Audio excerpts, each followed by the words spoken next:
Hi, everyone. Welcome to another episode of Politics and Pop Culture with Ciara. And Chris, today is Friday, October 16th, 2020, and I'm live from Philly. Ciara, how are Wow. you feeling today? I am feeling blessed and grateful to be alive. Another morning, another day to live. Let's get it. It's fall. I'm cozy. I love the colors, the reds So and the we love leaves. this hair. Like, please, how are you feeling with this hair? Like, I got a blowout and don't know how to behave. Well, I did it myself. I'm like, because, being natural, I have like a mixture of textures in my head. And I remember I'm just really doing hair challenges during this quarantine. And I was really heavy in the beginning, like, different styles, different products, different techniques. It's a lifestyle. Like, if I were living in New York City, I don't think I could keep up with this for me personally. But yeah, so doing by wash and go, which is like just washing it, putting product in it, and letting the curls do their due, like I love that. But it was just getting like really tangly, I was having a lot of shedding, like literally I would detangle with my fingers, walk out the room, come back and try and do the same thing, and it just wasn't working. And I was also having lots of shedding. So I'm like, you know what? I'm gonna do a blowout. I'm gonna blow dry my hair. This is the first time heat has touched my hair in almost 2 years. And I did low heat and I was just like seeing where we went. And I loved where we were going. We as in me and my hair. I love that. Well, I'm happy that So you're back. It was a hard show to do without you yesterday because it was just hard trying to talk for 30 minutes straight and have things to sure. say. And then I didn't have my co-host to bounce ideas off of. I'm So sure. I I'm was at happy that work. you're back. It was tough. I think I started over like 6 times. And the person who I'm staying with right now was like, why did you keep starting over? Like, what was going on? I was like, I was struggling. I really didn't know how to like talk. So I'm happy that you're back. I feel like we're back in our flow. And how Yes. was Wednesday for you? Like, what is going on? So girl got a job, okay? And I certified those work days on my unemployment and I didn't get my unemployment check. So I'm like, I guess this is the end of that train. Yeah. But I went to work and I just really love the company that I work for. It's my first job kind of in this sector, and it's just a different type of lifestyle. Like, this is the first company, it's retail, and this is the first company where they're like, the guest is not always right. Like, these are different times. This is a pandemic. There's political tension.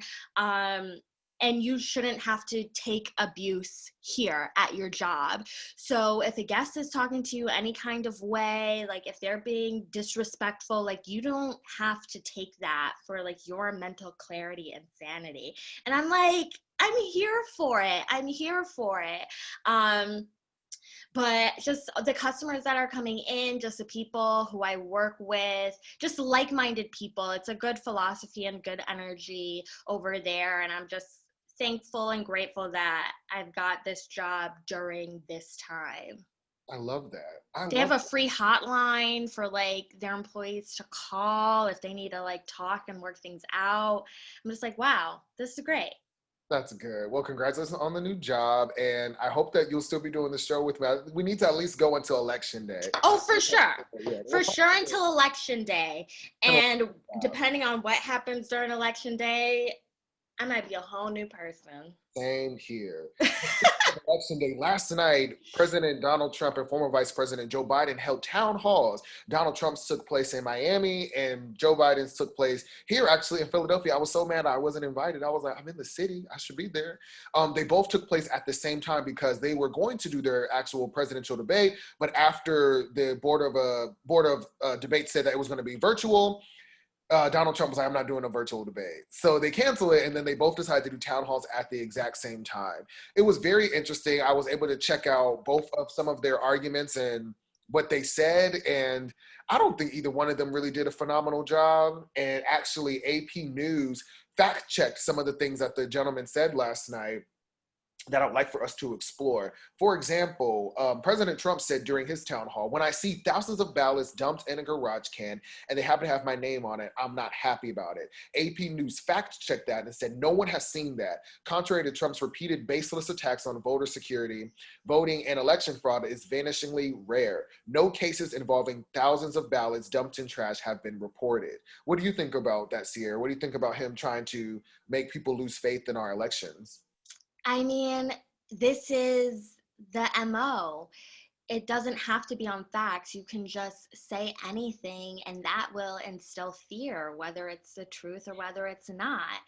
Um, it's just so twisted to me because he won the election in 2016, right? And he didn't get the popular vote. But he got votes, okay? People came out here voting and swinging, and so I don't understand why he's not.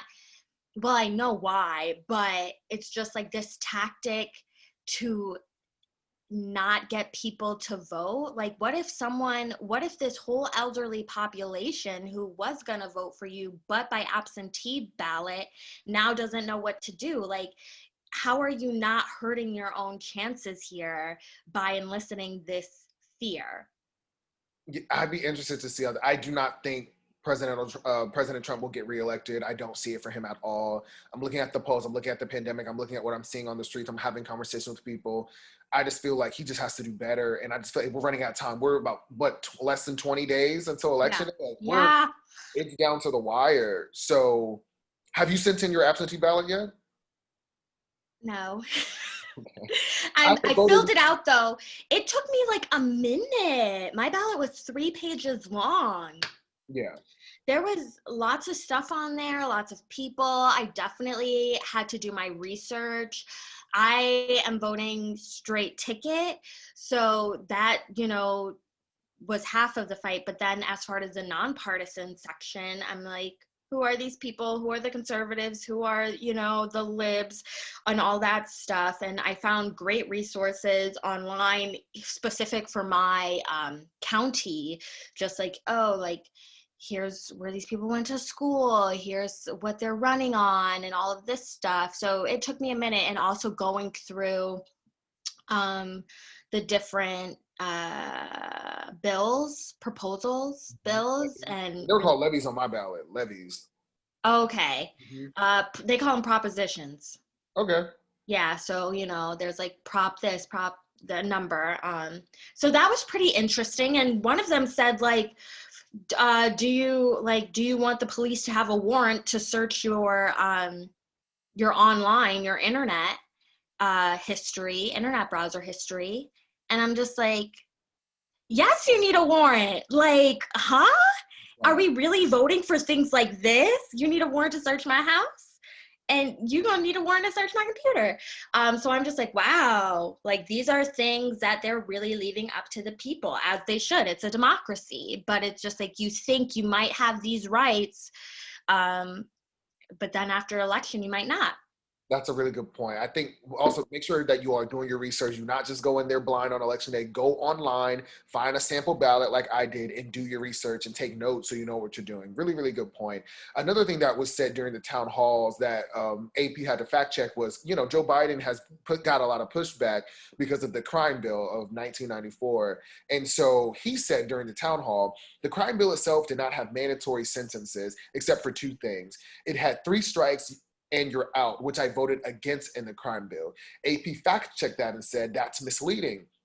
The 1994 crime bill that Biden wrote and voted for included money for more prisons, expanded use of the federal death penalty, and called for mandatory life sentences for 3-time violent offenders. So Joe Biden really has to speak for his criminal record with the crime bill because that imprisoned a lot of Black people, a lot of Black men, and he should be held accountable for that. And it just, after looking at both town halls and like seeing clips from both and talking points from both, both of these candidates have to just do better. We just need to hold them accountable. We need to like make sure that they're informed, that they have good counsel, because I still feel some of this echo chamber, lack of responsibility, lack of accountability, and it worries me. What about you? I agree. As far as Biden's concerned, where's the politicians who are just like, owning it. You know what I mean? Like, yes, I did it. I did it then, but I know better now. And this is what I want to do now. Like, why can't it just be cut and dry like that? That was 1994. I think a person can change a lot. Society changes, people changes, laws change, bills change. I think show how you've changed.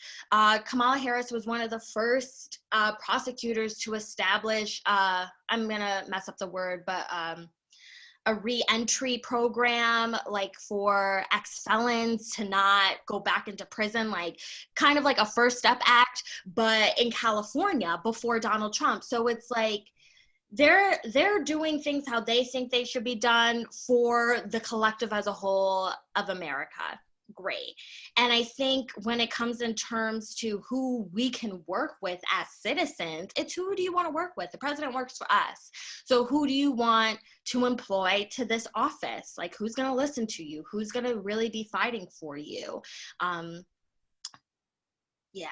Very true and very, very good points, and that's why I feel like more people lean towards Biden, because I feel like Biden has an open heart. Like, I have seen him apologize for things that he does. I have seen him take ownership, where Trump, I feel like, will blanketly just lie and just say something like, I didn't really say that. And I think it's more so like we're voting for character at this point, not necessarily policies. And I feel that Joe Biden has more of a deeper heart and more open mind than President Trump does, where President Trump will say something, do something completely wrong, and then diminish and deny it.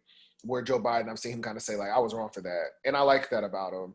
Another thing that was said during the town hall that President Trump said I thought was one of the most problematic things of both town halls was, he said just the other day, they came out with a statement that 85% of the people that wear masks catch it. So that's what I heard and that's what I saw. That's what President Trump said, insinuating the fact that if you wear a mask, you're still not going to be safe.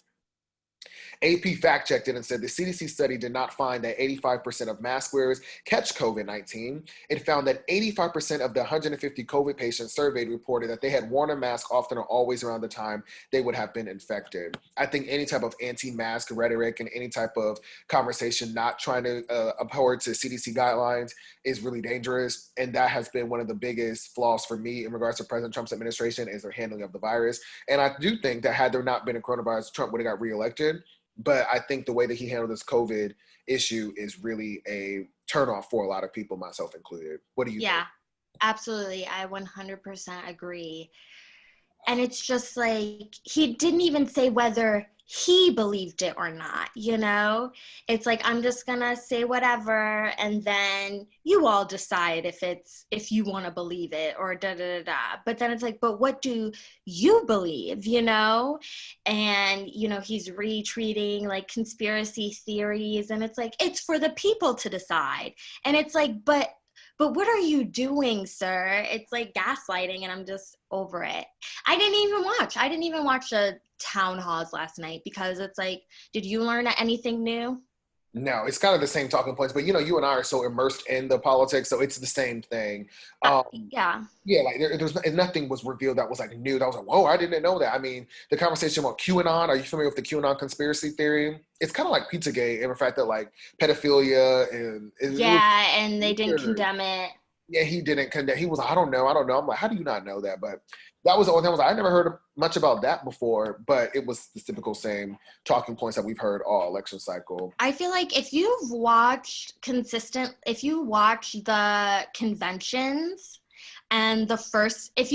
the conventions, the Democratic National Convention, the Republican National Convention, and then the presidential debate, and then the vice presidential debate, you're good. Yeah. You're good. And then watch maybe some news commentary from both sides. I have faith in the 18 plus. I do too. I think we're going to be okay. Yeah. In other news, we have to talk about this. Vulture reported that a senior advisor for the Trump administrator tweeted, shout out to Ice Cube for his willingness to step up and work with Donald Trump's administration to help develop the Platinum Plan. A lot of people were very upset that Ice Cube is even having conversations with the Trump administration, and he's receiving a lot of pushback and blowback. I saw some cancel Ice Cube tweets yesterday, and I would just love to hear your opinion on the fact that Ice Cube did in fact work with President Trump, and he's receiving blowback because of that. He has not endorsed President Trump, and he even denounced him in 2016, but he did help with the platinum plan that Trump plans to implement to help Black people. What do we think about Ice Cube working with President Trump and his administration?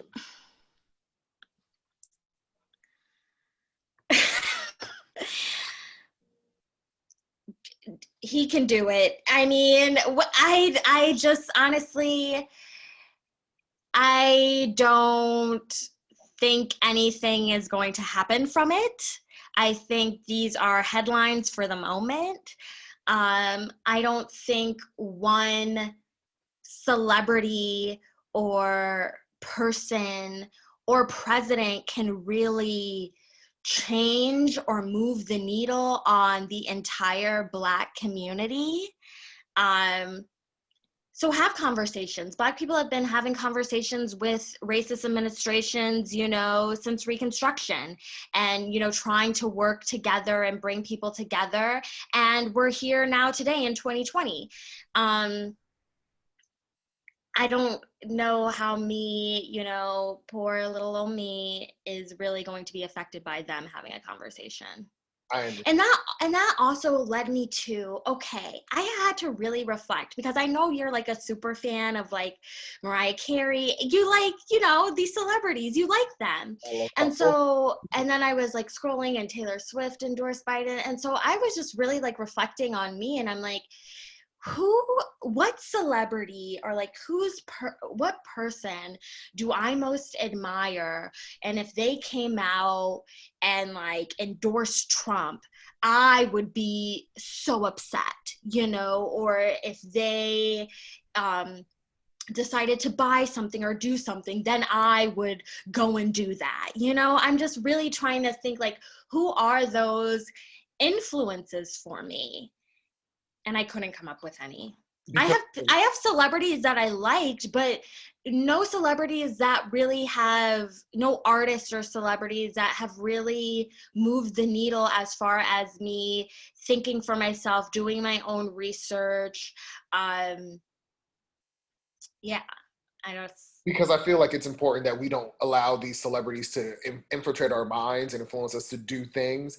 For me, the biggest issue with Ice Cube working with President Trump is not necessarily that they had a conversation. It's just interesting how these celebrities get to skip the line. I know that there are LGBT queer and all these other type of organizers that may not look. There are activists. There are with plans, honey, with plans that they have spent lifetimes putting together, working with, talking to actual poor people, actual prisoners, like people who are actually doing the work.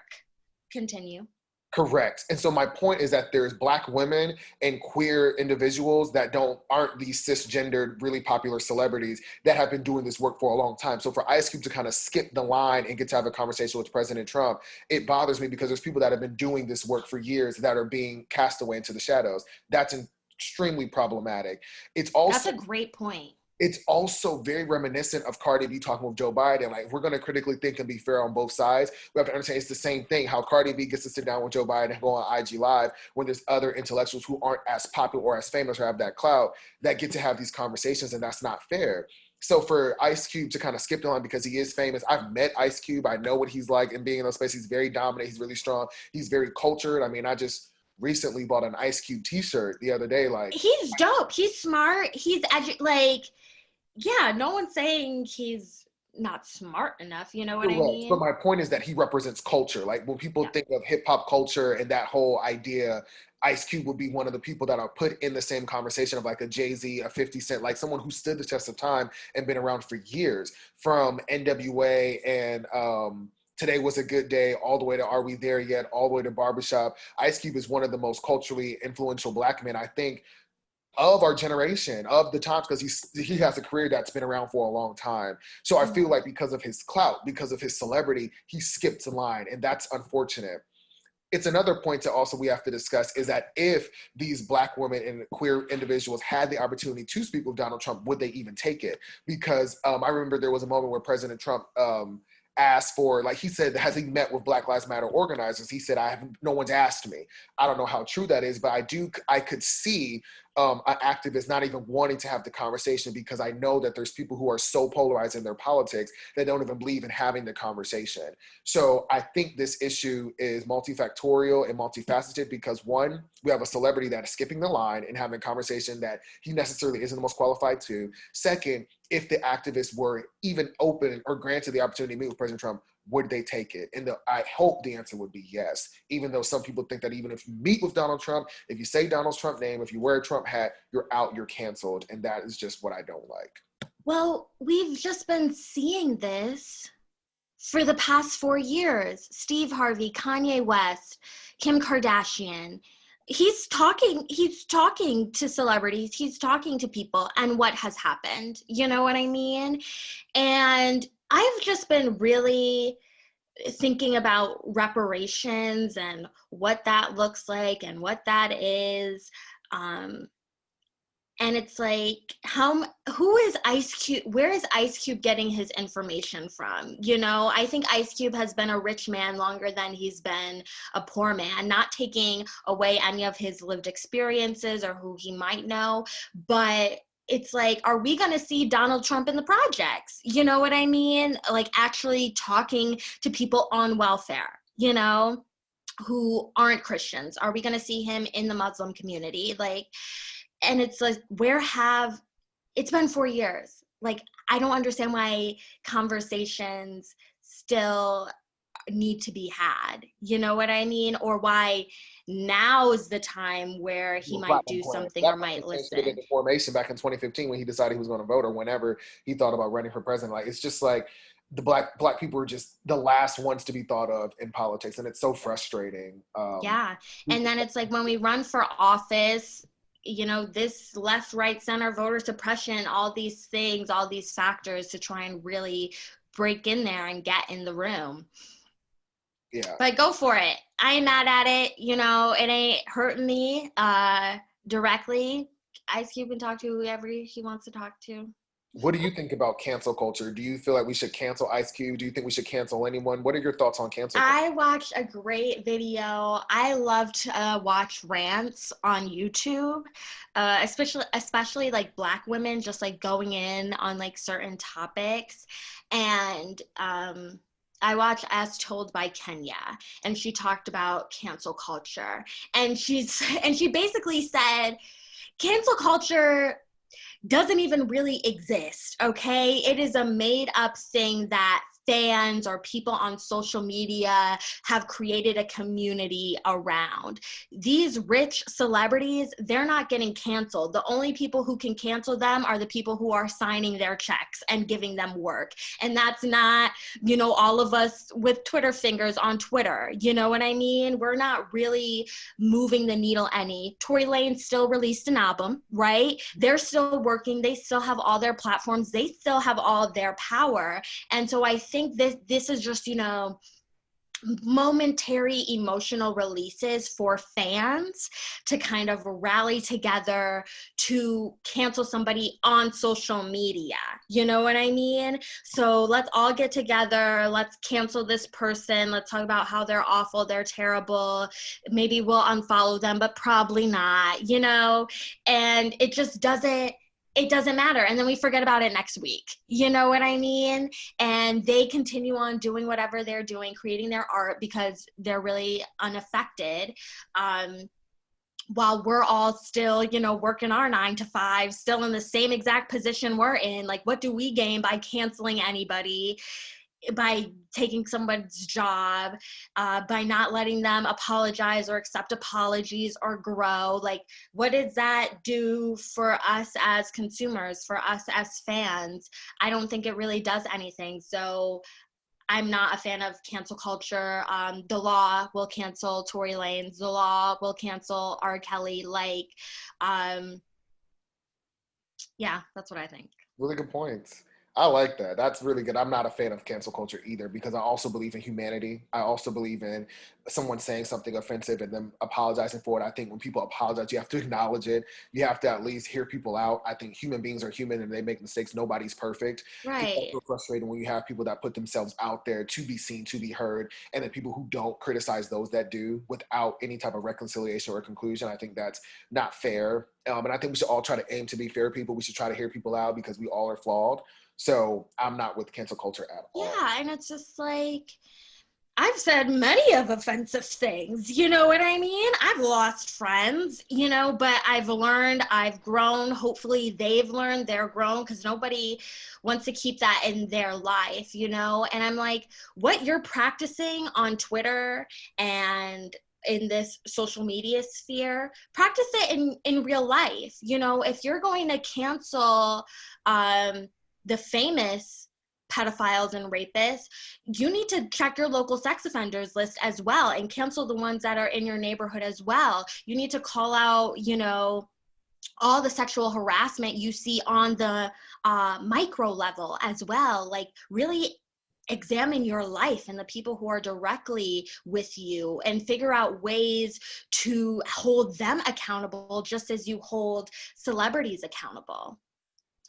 I think Because that's it don't take nothing to pop off, you know. And when I say pop off, become famous, become an influencer. It doesn't, you don't have to pass a test. There is no board of clearing. Like, there are literally just everyday average people who just so happen to go viral or what have you. And so they are going to make mistakes. absolutely. Absolutely. I think that's a good point to wrap us up on. We're already done with like our episode. We've reached our time. And I think that that is the important thing is everybody makes mistakes and we should extend compassion, forgiveness, understanding to those that do. And I think that's a really good point to end with. And also hold people accountable. You Absolutely. know, you can forgive and hold people accountable. Yep. Hopefully hold people accountable, then forgive them in that order. Yes, Yeah. yes, Yeah. of course. Yeah. Well, yes, Ciara, this was a really good episode. I enjoyed this. I'm happy that you're back and that we did another show. We'll be back. And friends, if this is your first time ever watching our show, make sure that you subscribe. We do new episodes every Monday, Wednesday, and Friday. We've really had a good time dissecting the news and politics and pop culture leading up to the election cycle. And we're just really happy that you all support and that you all watch. We really do appreciate it. Thank you guys. Thanks so much for watching another episode of Politics and Pop Culture with Ciara. And Chris, have a fantastic weekend. We'll see you on Monday. Bye bye.